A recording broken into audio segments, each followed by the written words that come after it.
Living in this world, you must know when to be content to find happiness. This is a true perspective, but just a slight misunderstanding can lead to many difficulties in your career or relationships. You might think I'm exaggerating, but the following stories will make you think differently. The first story is about a university graduate who was outstanding and immediately hired by a large corporation. With such a good starting point, she thought she no longer needed to strive. So after work, she would only watch movies and relax. Meanwhile, her colleagues were all working hard to learn new skills and knowledge to advance. 5 years later, the company underwent a restructuring, requiring higher levels of expertise, and she was the first one to be let go. Later, she tried to find a new job, but she was rejected because her skills and experience were no better than a fresh graduate's. The second story is from the UK, where a garbage collector became a millionaire overnight by winning the lottery jackpot. Thinking the money was so huge that he could never spend it all in his lifetime, he quit his job and spent recklessly on unhealthy luxuries.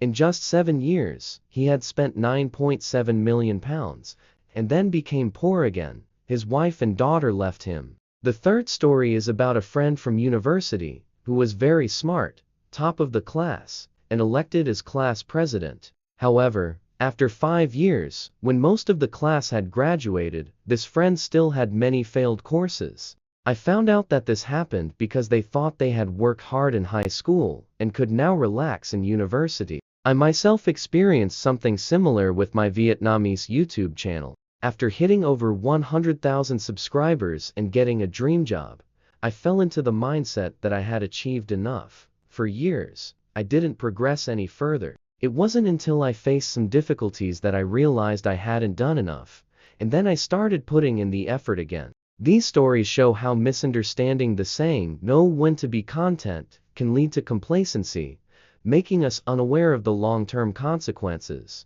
If after 1, 2, or 3 years, our health, mindset, skills, level, or emotional intelligence haven't improved, it's very dangerous. So, how should we understand the concept of knowing when to be content correctly? It should only apply to material desires, money, fame, and status, not to personal development. For example, in relationships, if you and your partner deeply love each other and think that's enough, without improving yourselves, you might quickly fall into a state of boredom.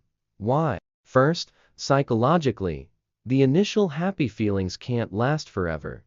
They will change. That's a natural rule. Second, as humans, we all have flaws and bad habits. Before we win someone's heart, we often try to show our best side, hiding the negative traits. But once we have them, the motivation to impress is gone, and we let our true nature show.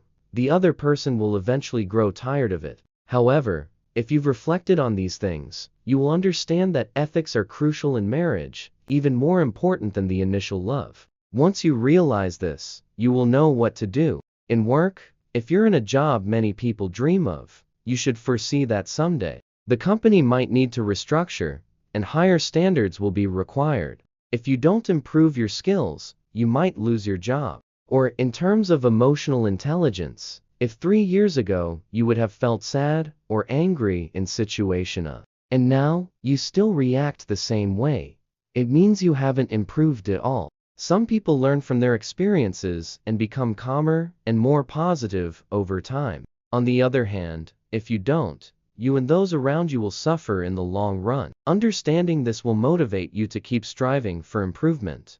As for emotional intelligence, I often study materials on ethics and psychologies, those very useful for me. In conclusion, to live happily, we should know when to be content with money, fame, and material things. However, when it comes to self-development, we should never be content.